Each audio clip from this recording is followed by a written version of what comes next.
ഇക്കുറി വെസ്റ്റ് ബംഗാളിലെ മുർഷിദാബാദിൽ തീപാറുന്ന പോരാട്ടം തന്നെയായിരിക്കും നടക്കുന്നത്.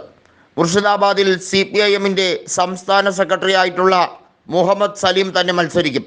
നമുക്കറിയാം 2014 CPIM ജയിച്ച സീറ്റാണ്.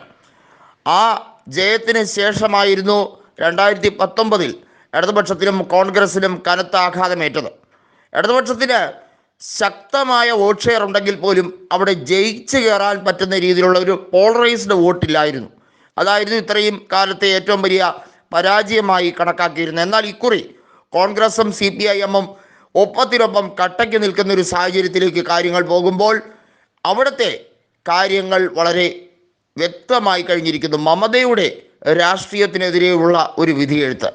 BJP അതിൻ്റെ നേട്ടം കൊയ്തെടുക്കാൻ ശ്രമിക്കുമ്പോൾ വർഗീയതയെ ഏത് രീതിയിലും തച്ചുടയ്ക്കാൻ തന്നെയാണ് കോൺഗ്രസിൻ്റെയും CPIMൻ്റെയും തീരുമാനം.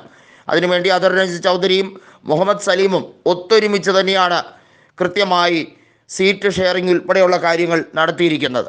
അതുകൊണ്ട് തന്നെ ഈ തെരഞ്ഞെടുപ്പിൽ ബംഗാളിൽ ഇടതുപക്ഷത്തിനും കോൺഗ്രസിനും വലിയ മുന്നേറ്റം കിട്ടും എന്നുള്ള പ്രവചനം തന്നെയാണ് എല്ലായിടത്തും വന്നിരിക്കുന്നത്. നമുക്കറിയാം, സീറ്റ് ഷെയറിങ്ങുമായി ബന്ധപ്പെട്ട കാര്യത്തിൽ അവിടെ ഏറ്റവും പ്രധാനം എന്ന് പറയുന്ന 42 ലോക്സഭാ സീറ്റുകൾ എങ്ങനെ വീതിച്ചെടുക്കും എന്ന കാര്യത്തിൽ ആദ്യം തർക്കമുണ്ടായിരുന്നു. ചില സീറ്റുകളിൽ CPIയും CPIMും തമ്മിൽ വരെ തർക്കമുണ്ടായിരുന്നു എന്നുള്ളത് യാഥാർത്ഥ്യം തന്നെയാണ്. എന്നാൽ ഇപ്പോൾ കൃത്യമായിട്ടുള്ള ഒരു സീറ്റ് ഷെയറിംഗ് രീതിയിലേക്ക് കാര്യങ്ങൾ കൊണ്ടെത്തിക്കാൻ അവർക്ക് കഴിഞ്ഞു എന്നുള്ളത് ഒരു ആശ്വാസകരമായ കാര്യമാണ്.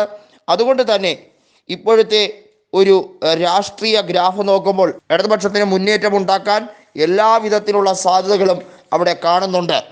മുർഷിദാബാദിലെ വിജയം ഇടതുപക്ഷത്തിനൊപ്പമായിരിക്കും എന്ന് മുഹമ്മദ് സലീം പ്രഖ്യാപിച്ചു കഴിഞ്ഞിരിക്കുന്നു. മാത്രമല്ല, ഇടതുപക്ഷത്തിൻ്റെ കരുത്തുറ്റ സാരഥിയായിട്ടുള്ള മീനാക്ഷി മുഖർജി ഇത്തവണ തെരഞ്ഞെടുപ്പിൽ മത്സരിക്കും എന്നുള്ളതും ഉറപ്പിച്ചു കഴിഞ്ഞിരിക്കുകയാണ്. മമതയുടെ ആധിപത്യം ബംഗാളിൻ്റെ രാഷ്ട്രീയത്തിൽ നിന്നും അപ്രസക്തമാക്കി കൊടുക്കാൻ വേണ്ടിയുള്ള തീവ്രമായ ശ്രമമാണ് മീനാക്ഷി മുഖർജി അടക്കമുള്ള നേതാക്കൾ നടത്തി വരുന്നത്.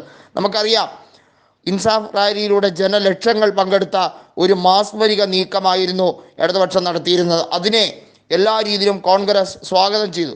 തിരിച്ച് കോൺഗ്രസിൻ്റെ ജോഡോ യാത്രയെ എല്ലാ മുക്കിലും മൂലയിലും ഇടതുപക്ഷം അധികാരത്തിൻ്റെ എല്ലാ രീതിയിലുള്ള ഭ്രഷ്ടുകളെയും തച്ചുടച്ചുകൊണ്ട് കോൺഗ്രസിൻ്റെ വലിയൊരു മുഖച്ഛായ തന്നെ മിനുക്കിയെടുക്കുന്നതിൽ കാതലായ പങ്ക് CPIM വഹിച്ചു എന്ന് വേണമെങ്കിൽ പറയാം. തൃണമൂൽ കോൺഗ്രസിൻ്റെ അക്രമ രാഷ്ട്രീയം മാൾഡയിലും അതുപോലെ തന്നെ കൃത്യമായി പറഞ്ഞാൽ കോൺഗ്രസിൻ്റെ ആധിപത്യമുള്ള സ്ഥലങ്ങളിൽ വരെ അഴിച്ചുവിടാൻ ശ്രമിച്ചപ്പോൾ അതിനെയെല്ലാം CPIM തടുത്തു എന്നുള്ളത് എടുത്തു പറയേണ്ട കാര്യമാണ്. അതുകൊണ്ട് തന്നെ ഇടതുപക്ഷവും കോൺഗ്രസും ചേർന്നുള്ള ഒരു മുന്നേറ്റം ബംഗാളിൽ പ്രതീക്ഷിക്കുന്നുണ്ട്.